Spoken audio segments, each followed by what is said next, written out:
Poursuite de la lecture du livre de Ben Höckendijk, 12 Juifs rencontrent le Messie. Un aperçu fascinant de ce que Dieu fait aujourd'hui en Israël. 9e chapitre, Israël le blessé. Israël Harel est un véritable évangéliste qui ne se laisse pas retenir par quoi que ce soit. Il est lui-même le fruit d'une évangélisation directe. Quand il était un jeune drogué, vivant avec un groupe de hippies dans les niches des murs de la vieille ville de Jérusalem, une dame américaine a violé toutes les règles et lui a parlé de Jésus en termes on ne peut plus clairs. C'est à cela qu'Israël doit la vie.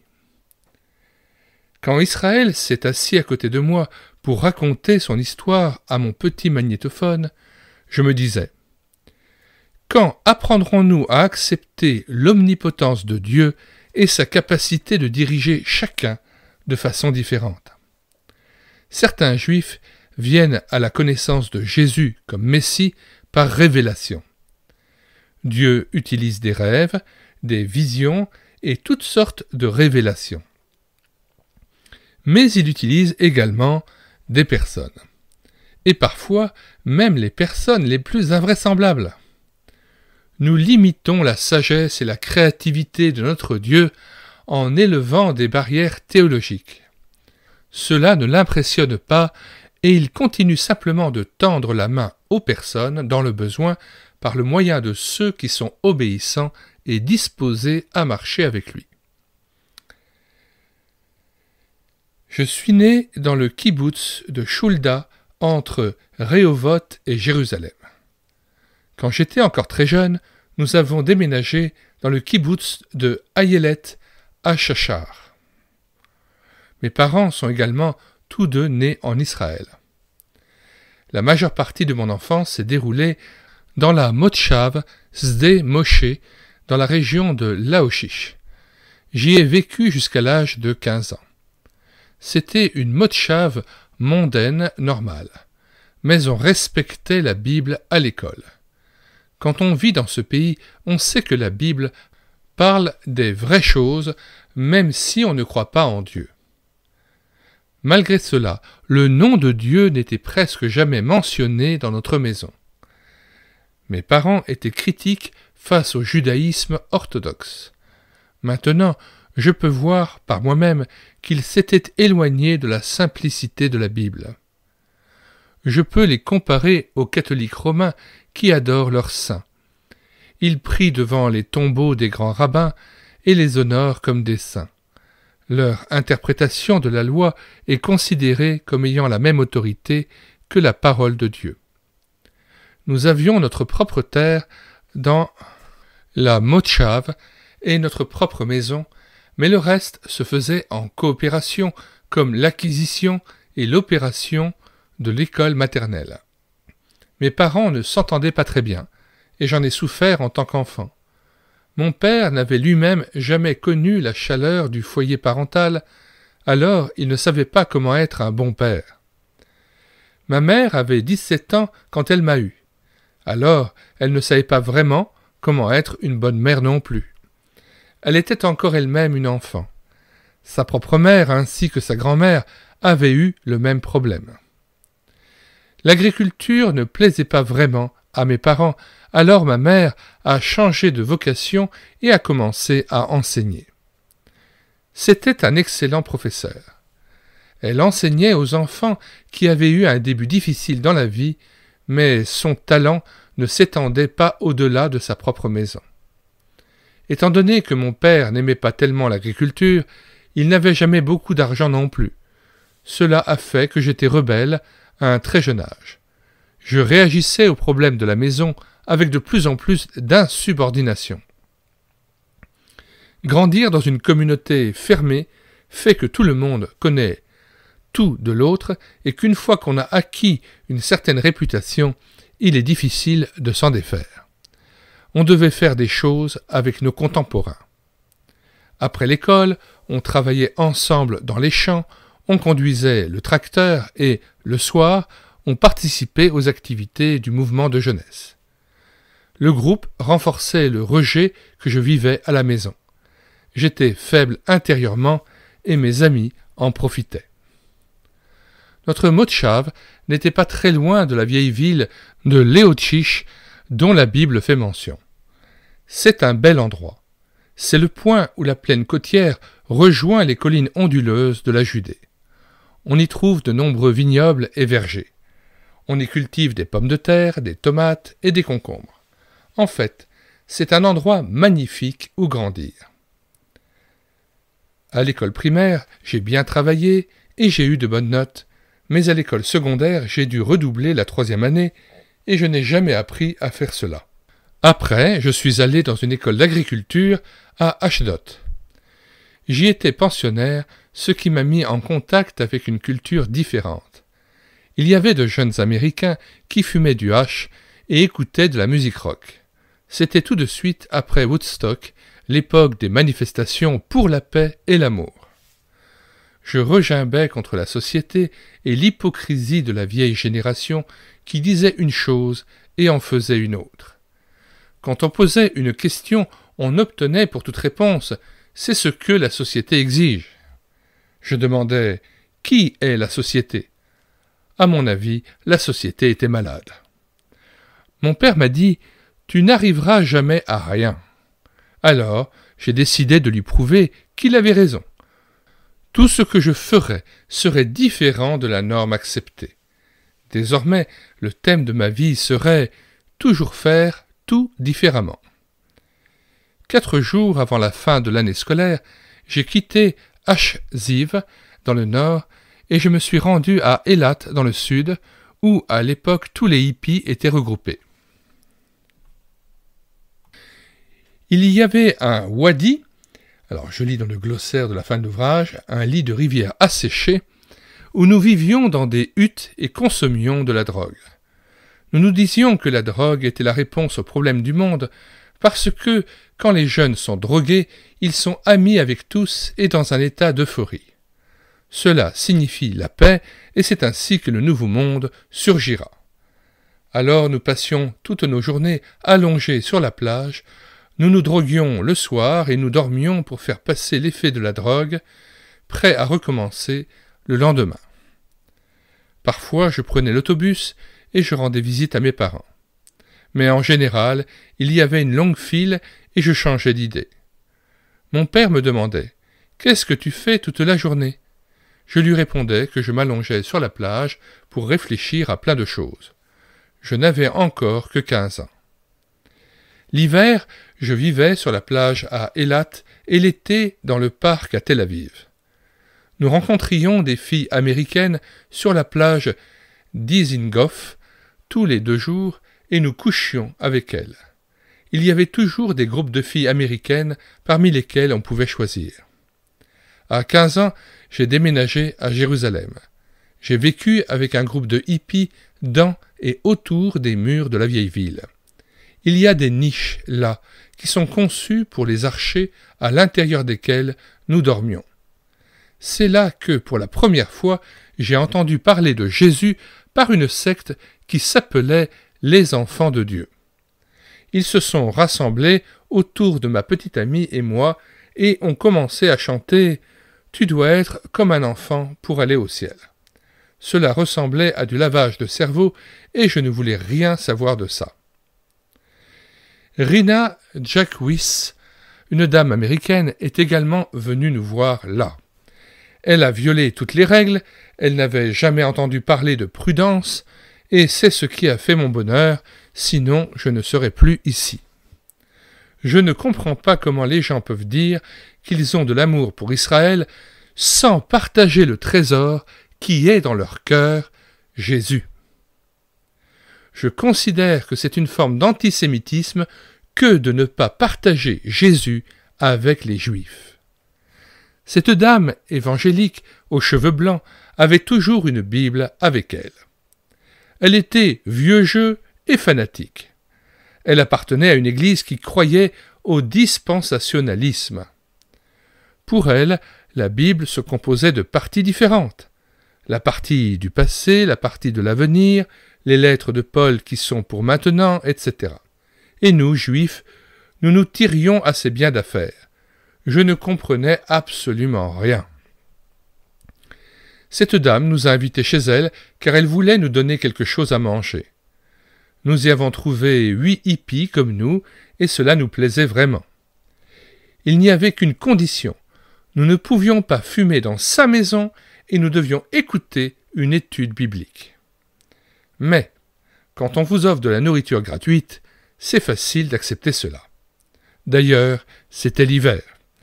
Peut-être qu'ainsi, nous aurions un endroit où dormir. Avec amour, elle nous a ouvert sa maison et a fait la cuisine pour nous. Elle ne cessait de dire que nous devions naître de nouveau. Elle nous a montré un vase à bec dans lequel elle a versé de l'eau. L'Esprit de Dieu devait entrer dans notre cœur comme cela. Je ne me rappelle pas exactement tout ce qu'elle a dit, mais nous pensions qu'elle l'avait bien exprimé. Elle nous a également fait lire des prophéties du Tenard, Ésaïe 53, Jérémie 31 et Ézéchiel 36. Et elle déclarait que seul Jésus pouvait accomplir ces prophéties. Nous avons pu vivre dans sa maison pendant 2 semaines. Puis elle nous a posé la question suivante. « Alors, croyez-vous, oui ou non ?» Nous nous disions, si nous disons non, elle va nous mettre à la porte. Et nous n'aurons rien à manger, et il fait froid dehors. Alors nous avons répondu, oui, nous croyons. Les jeunes qui consomment des drogues sont prêts à faire n'importe quoi pour un repas. Mais il y avait plus que cela pour moi.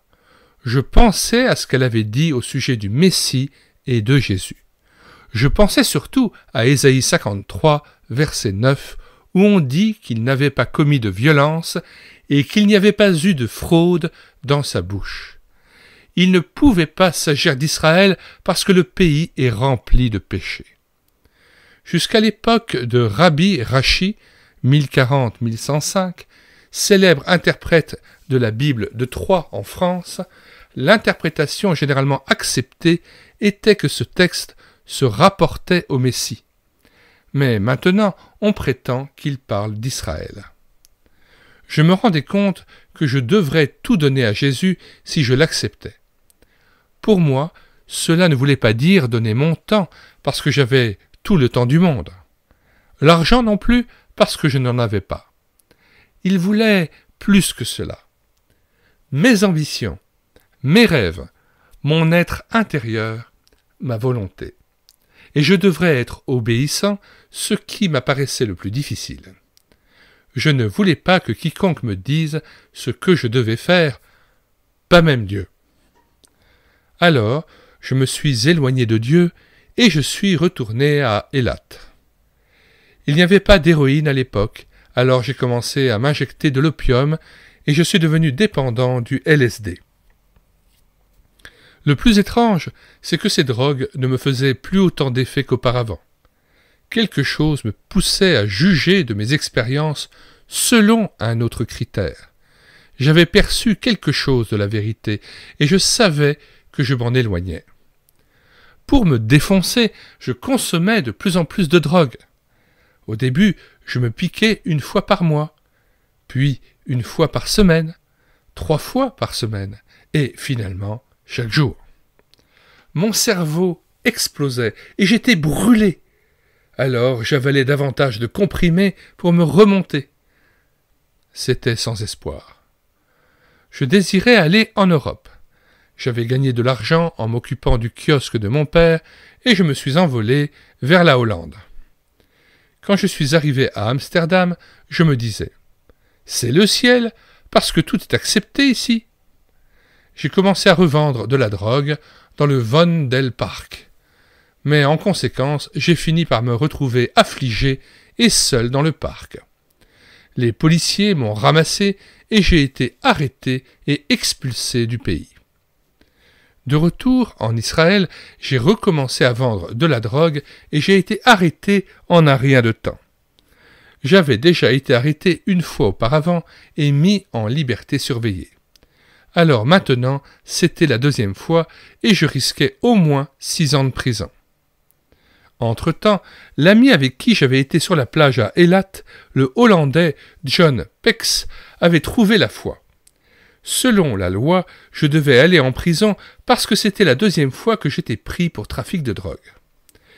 Mais quand nous étions assis dans la salle du tribunal, le juge a oublié de m'appeler. John, qui attendait dehors, priait. À la fin de la session, je suis allé trouver le juge et je lui ai dit « Excusez-moi, mais vous avez oublié de m'appeler. » Il a dit « Venez avec moi dans mon bureau. » Je suis entré avec le plaignant, une femme qui représentait les policiers. Le juge s'est assis derrière un bureau impressionnant avec tous les livres de droit derrière lui. J'ai commencé à prier silencieusement. « Oh Seigneur, je ne peux vraiment pas aller en prison, c'est terrible, je le sais par expérience. » Le juge a réfléchi pendant un moment et a dit « Je vais vous accorder une autre mise en liberté de 3 ans avec une amende de 450 shekels. » Je ne pouvais en croire mes oreilles et je suis immédiatement sorti pour aller retrouver John. Nous nous sommes mis à danser tous les deux et à louer Dieu. Nous étions réellement heureux, mais cela n'a pas duré. Je suis encore une fois retombé dans mon ancien style de vie, pas 2 fois, mais 3 ou 4 fois. J'ai vécu dans le parc à Tel Aviv. La nuit, je volais de l'alcool du supermarché et le matin, je le vendais. Avec l'argent, j'achetais de la nourriture. Je dormais sur un banc et parfois je mendiais pour obtenir de l'argent. Je suis tombé de plus en plus bas. Ma famille m'a déshérité. J'étais la brebis galeuse de la famille. Je n'avais pas fait le service militaire, je consommais des drogues, j'étais un hippie et je faisais une mauvaise réputation à la famille. Je ne parvenais pas à maintenir de relations durables. L'amertume revenait toujours à la surface. Mes amis du parc se sont également détournés de moi. Après mon père, c'est ma mère et toute la société qui m'ont tourné le dos. Puis les amis que je côtoyais jour après jour en ont fait autant. Je me suis dit, si personne ne m'accepte tel que je suis, alors je vais me suicider. J'avais un peu d'argent, alors je suis allé dans toutes les pharmacies de Tel Aviv et j'ai acheté tous les somnifères que je pouvais obtenir sans ordonnance. Je me suis dit, je vais avaler tous ces comprimés, et si je ne me réveille plus, eh bien, salut le monde! Si je me réveille, alors je vais téléphoner au bureau de mise en liberté, que le tribunal a dit que je devais voir de temps à autre, et je vais leur demander de m'admettre dans une institution psychiatrique. J'ai dormi toute la nuit, et je me suis réveillé, comme d'habitude, le lendemain. Rien ne s'était produit. Comme on pouvait obtenir ces comprimés sans ordonnance, ils n'étaient pas très forts. D'ailleurs, mon corps était habitué aux drogues. Alors j'ai téléphoné à mon travailleur social, et on m'a admis. J'ai passé 7 mois dans l'institution de Ashkelon, et après cela 2 ans à Étanom, près de Jérusalem. J'étais paranoïaque et schizophrène, et je tentais continuellement de me suicider. Je fracassais les fenêtres, et j'attaquais les gens. J'avais également une Bible près de moi, et je disais à tout le monde que je croyais en Jésus. Mais je ne lui appartenais toujours pas. Chaque fois que j'essayais de lire la Bible, quelque chose se produisait. C'était vraiment une influence démoniaque. Les médecins et les infirmières m'entouraient de tous leurs soins, et j'aimais cela, parce que quand vous êtes fou, on ne peut vous tenir pour responsable de quoi que ce soit. Le médecin a dit à ma mère que j'allais devoir passer le reste de ma vie dans de telles institutions. J'étais incurable. Mais Dieu m'a encore protégé. Un jour, j'ai avalé une poignée de comprimés très forts. En conséquence, je suis demeuré inconscient et attaché à mon lit pendant 2 semaines. On devait me surveiller jour et nuit. Il y avait là un médecin qui profitait de sa position pour dominer les gens. Il racontait des mensonges à mon sujet, ce qui me rendait furieux. Un jour, j'ai vu un couteau sur le plancher de la cuisine. J'ai couru et j'ai allongé la main pour saisir le couteau. Mais je me suis retrouvé en train de tenir une fourchette à la place. Je l'ai lancée au médecin, et la fourchette l'a atteint au front. Si j'avais lancé le couteau, cela aurait été bien pire. Le médecin a dû avoir 4 points de suture. C'était le comble. On a appelé les policiers, et on a déposé une plainte contre moi. J'ai dû quitter l'institution immédiatement. C'était la meilleure chose qui pouvait m'arriver. Maintenant, j'étais dehors, et libéré de l'atmosphère mélancolique de l'institution psychiatrique. Je devais prendre des décisions par moi-même. J'avais 23 ans et j'étais libre. Mais où pouvais-je aller? Pas chez ma famille. Mon père n'avait pas voulu me parler depuis 2 ans et m'avait déclaré mort. Mes amis ne voulaient rien savoir de moi non plus. L'institution était située entre des collines boisées. C'était un bel endroit. J'ai marché jusque dans les bois avec l'intention de mettre fin à mes jours. J'avais pris une ceinture avec laquelle je voulais me pendre. En route, vers un endroit désert, j'étais surveillé par un être invisible. C'était un être tangible, physique, mais invisible. Je ne pouvais aller plus loin. J'étais dans de telles ténèbres que j'ai décidé d'arrêter de manger et de mettre ainsi un terme à mes jours. Je suis allé m'asseoir sous un arbre en me disant « Je vais m'asseoir ici jusqu'à ce que je meure ». J'avais ma Bible avec moi, que je n'avais jamais lue. Maintenant, j'avais beaucoup de temps. J'ai commencé à lire. Je ne sais plus ce que j'ai lu, mais soudain, un rayon de lumière est sorti de la Bible et m'a traversé. Je suis resté à lire comme cela pendant 8 jours, jusqu'à ce que la paix ait pénétré mon cœur. J'avais la certitude que tout finirait bien. C'était la première fois depuis mon entrée dans l'institution, il y a 2 ans et demi, que j'avais une telle certitude. Soudain, j'avais la paix, comme si la tempête s'était calmée. Le repos intérieur profond. C'était tout simplement glorieux. Mais que devais-je faire après? Soudain, je l'ai su. Je devais trouver John, sinon je perdrais cette paix nouvellement acquise. J'ai donc trouvé John, et nous nous sommes rendus à Eilat ensemble.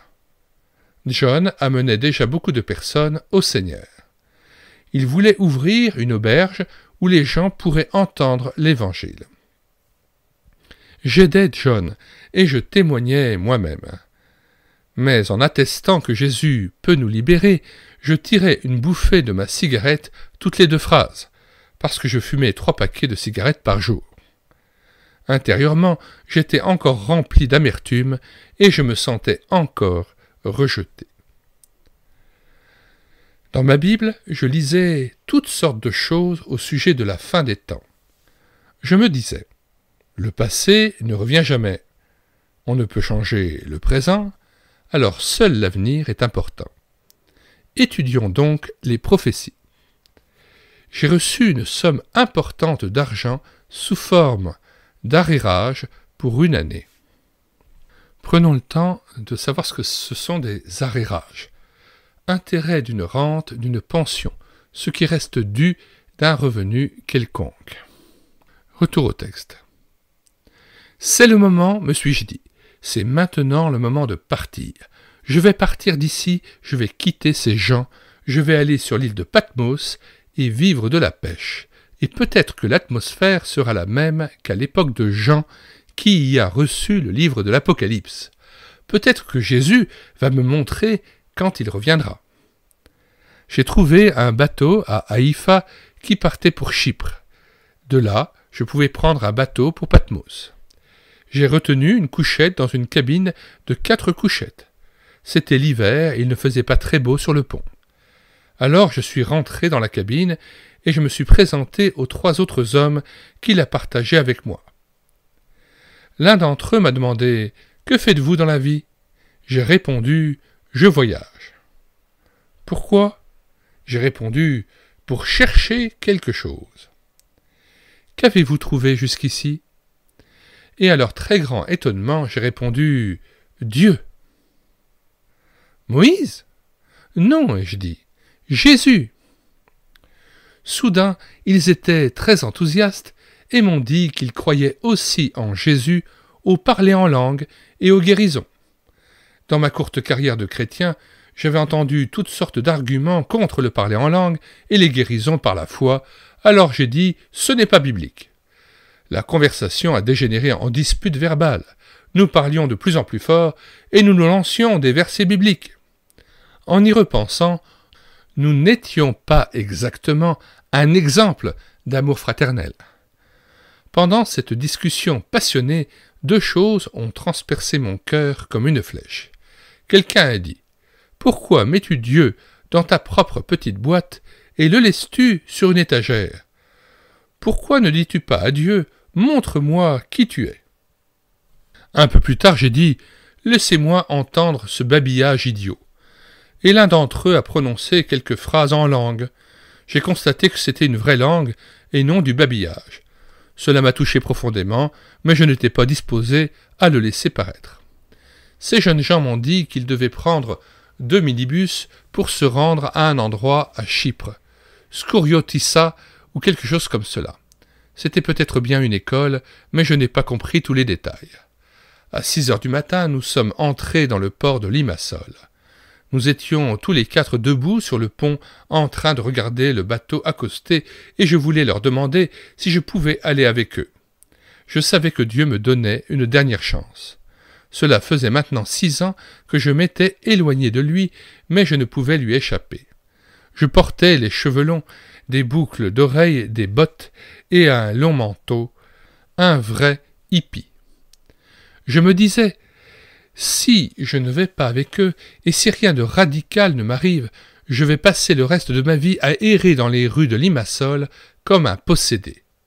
C'était comme la maladie mentale de Nebuchadnezzar dont il est question dans le livre de Daniel. J'avais peur de finir comme lui. Je me disais, s'il refuse, ce ne sera pas ma faute si je tourne le dos à Dieu.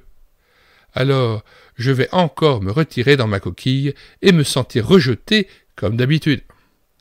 Je me suis donc avancé vers eux et je leur ai demandé si je pouvais les accompagner. À ma très grande surprise, ils ont dit « Oui, bien sûr ». Le voyage dans Chypre a duré 2 heures. Nous avons longé la côte, puis nous sommes montés de plus en plus haut. Nous n'avons pas cessé de nous perdre et nous avons dû demander la route à des fermiers. À un moment particulier, j'ai vu une énorme montagne de roches et de gravats, la vieille mine de cuivre. Ils m'ont dit que cette mine de cuivre existait déjà en 500 avant Jésus-Christ et qu'on y avait travaillé continuellement depuis. Après l'invasion turque en 1974, la mine et les bâtiments ont été administrés par l'Église grecque orthodoxe. Jeunesse en mission, une organisation missionnaire pour les jeunes, louait les bâtiments de l'Église. Quand nous sommes arrivés sur la propriété, les enfants qui y jouaient ont accouru vers nous. Un des hommes a parlé au leader et lui a demandé si je pouvais rester. Une fois encore, j'ai entendu « Vous êtes le bienvenu ». Je connaissais un certain nombre de choses au sujet de Dieu et de la Bible, mais j'avais encore peu d'expérience personnelle de lui. Ce soir-là, il y avait une réunion dans une petite salle. Il y avait un orateur avec des antécédents catholiques très conservateurs. Il a dit « Je sens qu'il y a quelqu'un ici qui a besoin de prière ». Je me suis dit « Ça commence ». Mais je me disais aussi « Je suis venu jusqu'ici, je ne peux plus faire demi-tour ». Je les ai donc laissés m'imposer les mains et ils ont commencé à prier. Et alors, j'ai vu le Seigneur. Je me suis rendu compte qu'il m'avait suivi pendant des années pour me dire qu'il m'aimait et je lui avais craché au visage à maintes reprises en disant « Laisse-moi donc aller dans mon propre chemin ». Le Seigneur m'a dit « Je t'aime, je me tiens derrière toi les bras ouverts ».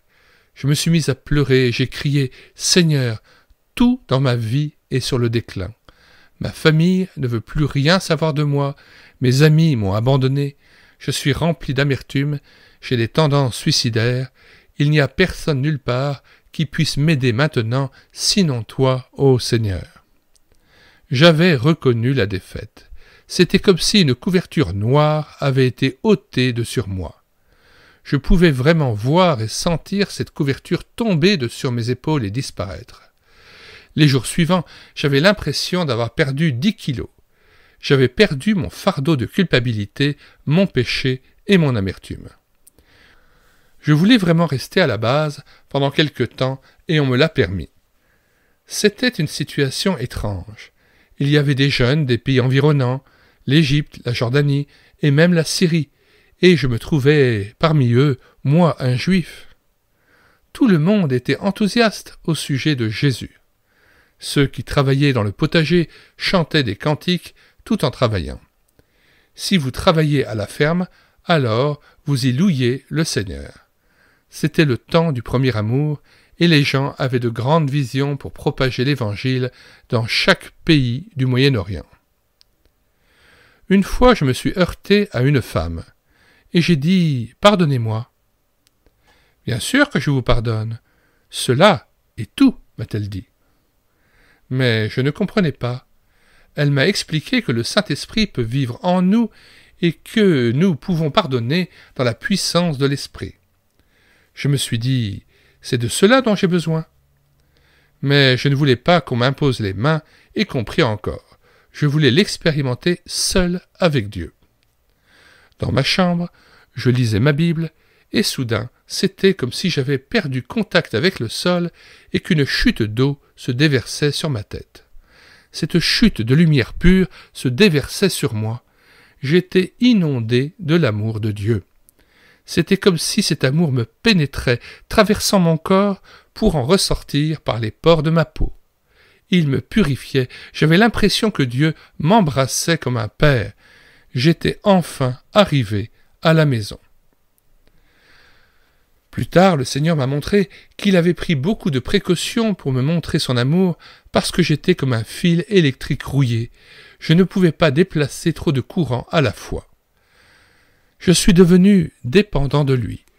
Tout ce que je faisais était désormais accompagné de louanges. Je chantais toute la journée et je sentais la proximité de la présence de Dieu. Il y avait une réunion chaque soir et j'y allais chaque fois pour chanter avec les autres aussi fort que possible.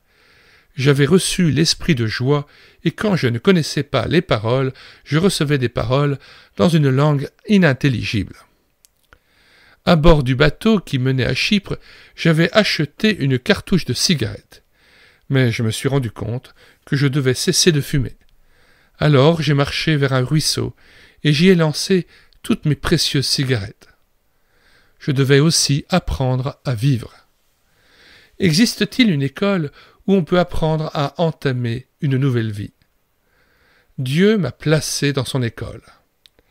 La première leçon que j'y ai apprise, c'est à pardonner. J'ai pardonné à mes parents. Je suis allé chez le coiffeur et j'ai fait couper mes longs cheveux. Je suis monté à bord de la camionnette pour aller acheter de la nourriture et différents vêtements à Nicosie. Je me suis fait prendre en photo et j'en ai envoyé une à John à Eilat.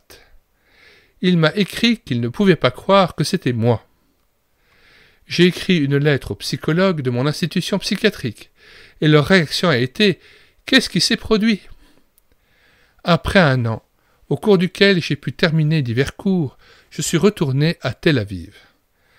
Une petite assemblée se réunissait pour adorer Dieu à la maison Emmanuel, et j'y ai rencontré d'autres croyants. J'ai travaillé comme bénévole dans le bureau de l'auberge. J'y ai également rencontré Brigitte, une Suisse que j'ai épousée. Il y avait de plus en plus de croyants messianiques à Tel Aviv. La boutique de livres d'Hugit sur la rue Frischmann était un lieu de rencontre et un centre d'évangélisation. De plus en plus d'activités se développaient au cœur du pays, mais nous voulions devenir des pionniers. Nous voulions travailler dans de nouvelles régions où tout devait encore être initié. Alors nous nous sommes établis à Thivon. Je vois comme un filet de pêche. Les mailles représentent les relations qui lient entre elles les assemblées de tout le pays. Si le lien spirituel est absent, le filet de pêche n'est pas utile. Dieu veut que les petites assemblées grandissent et se répandent dans tout le pays, unies les unes aux autres, comme les mailles d'un filet de pêche. Quant à Satan, cela ne lui dit rien qui vaille. Il fourre son couteau dans le filet et tente de le déchirer pour nous empêcher de pécher. Nous n'avons pas besoin d'une organisation unifiée, mais d'une unité de cœur, d'une écoute unifiée de l'esprit. Nous mettons dans les commentaires de cette vidéo non seulement le lien de téléchargement de cet ouvrage, mais aussi des liens mettant en garde contre le renouveau charismatique, le parler en langue et l'imposition des mains, tel qu'il est décrit ici dans cette expérience d'Israël le blessé.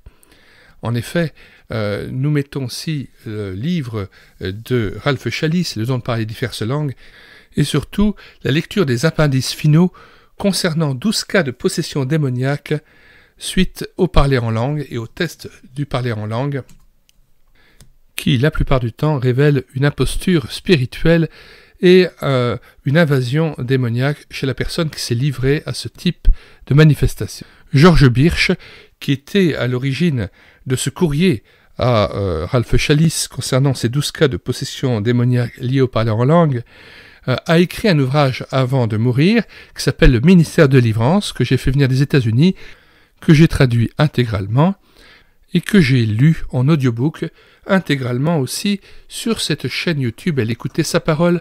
Je mets le lien de cet audiobook intégral dans les commentaires de cette vidéo, ainsi que le lien de cet appendice final du livre de Ralph Chalice sur le don de parler diverses langues, mettant en garde sur aussi le fait d'imposer les mains avec précipitation. Je mettrai aussi divers liens concernant les dangers du renouveau charismatique. Je dois avouer que comme Israël le blessé, je suis moi-même passé par une assemblée charismatique, mais j'en suis sorti, et heureusement qu'il y a eu quelqu'un qui a pu m'affranchir des liens que j'avais pu contracter au travers de ces expériences spirituelles qui, en fait, m'éloignaient beaucoup plus de l'Esprit Saint qu'il ne m'en rapprochait. Dans le livre « Le ministère de délivrance » de Georges Birch, on y apprend à obéir à la parole de Dieu qui nous dit dans 1 Jean 4, versets 1 à 5, qu'il ne faut pas ajouter foi à tout esprit, mais nous devons l'éprouver pour savoir s'il est de Dieu. Or, quelqu'un qui parle en langue doit accepter de savoir, de se poser la question de savoir si c'est par l'Esprit Saint ou si c'est par un mauvais esprit, un démon qui singe l'Esprit Saint, qu'il se met à parler. Et pendant toute sa carrière, Georges Birch, au Canada, a testé le parler en langue de certaines personnes, et la plupart du temps, ils étaient liés à plusieurs esprits démoniaques qui les faisaient parler ainsi en langue. Je me dois de mettre en garde sur ces dérives du renouveau charismatique et du pentecôtisme. J'ai ainsi fait plusieurs playlists dans cette chaîne YouTube.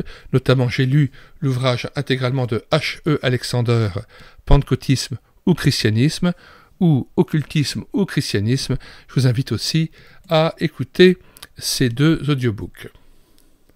Je vous conseillerais aussi le livre de Fernand Legrand, Tout savoir sur le parler en langue. Je l'ai lu intégralement aussi en audiobook sur cette chaîne YouTube.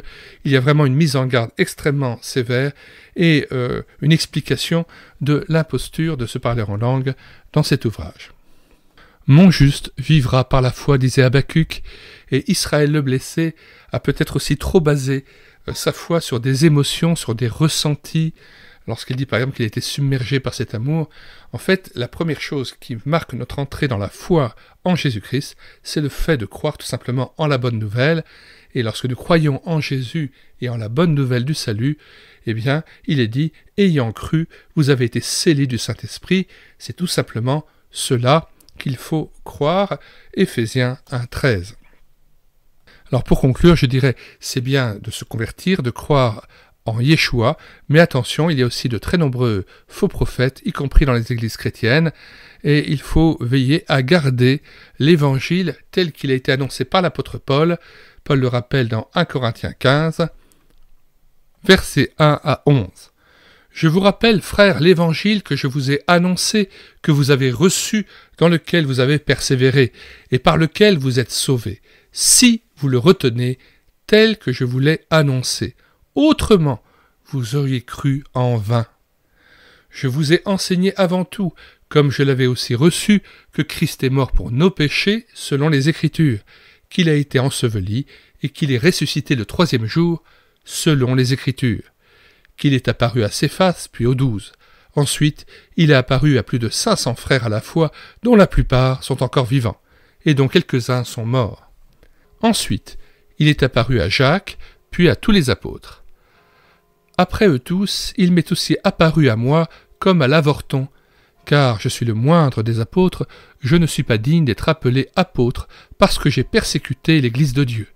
Par la grâce de Dieu, je suis ce que je suis, et sa grâce envers moi n'a pas été vaine.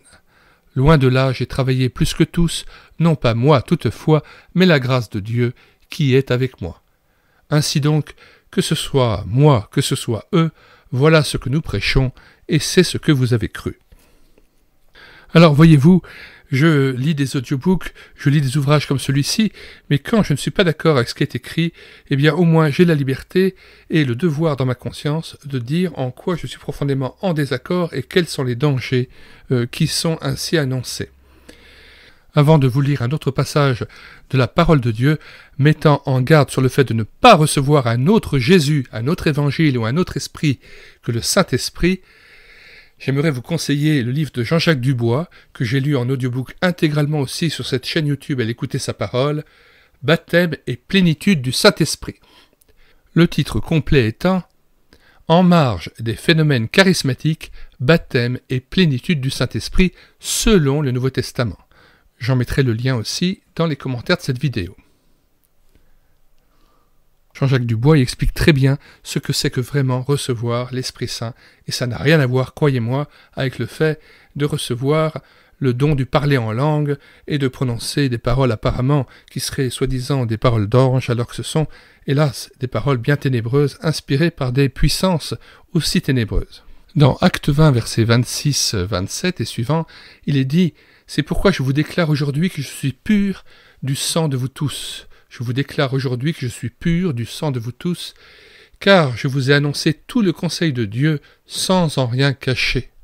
Prenez donc garde à vous-même et à tout le troupeau sur lequel le Saint-Esprit vous a établi évêque pour paître l'Église du Seigneur qu'il s'est acquise par son propre sang. » C'est pour ça que je trouve tellement pitoyable, lamentable et scandaleux que l'évangile de notre Seigneur, l'évangile de gloire de notre Seigneur, soit ainsi travesti dans des mouvements qui annoncent un autre esprit, un autre Jésus, un autre évangile que celui tout simple qui est annoncé dans la parole de Dieu. Et nous terminons aussi par ce passage de 2 Corinthiens 1 à 6. « Oh, si vous pouviez supporter de ma part un peu de folie, mais vous me supportez, car je suis jaloux de vous d'une jalousie de Dieu, parce que je vous ai fiancé à un seul époux pour vous présenter à Christ comme une vierge pure. Toutefois, de même que le serpent séduisit Ève par sa ruse, je crains que vos pensées ne se corrompent et ne se détournent de la simplicité à l'égard de Christ. Car si quelqu'un vient vous prêcher un autre Jésus que celui que nous avons prêché, ou si vous recevez un autre esprit que celui que vous avez reçu, ou un autre évangile que celui que vous avez embrassé, vous le supportez fort bien. Or j'estime que je n'ai été inférieur en rien à ces apôtres par excellence. Si je suis un ignorant sous le rapport du langage, je ne le suis point sous celui de la connaissance, et nous l'avons montré parmi vous à tous égards et en toutes choses. » Et je termine par ce passage de 1 Jean 4, versets 1 à 5, où il nous est ordonné de ne pas ajouter foi à tout esprit, mais de les éprouver pour savoir s'ils sont de Dieu. C'est pour ça que je vous invite vraiment à lire le livre de George Birch, Le ministère de délivrance, dont je mets le lien dans les commentaires de cette vidéo, et notamment le chapitre 8, sur le fait de tester, d'éprouver les esprits de parler en langue, qui souvent sont des esprits imposteurs, mensongers, diaboliques.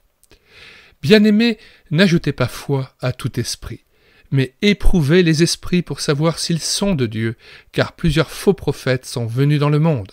Reconnaissez à ceci l'Esprit de Dieu, tout esprit qui confesse Jésus-Christ venu en chair est de Dieu.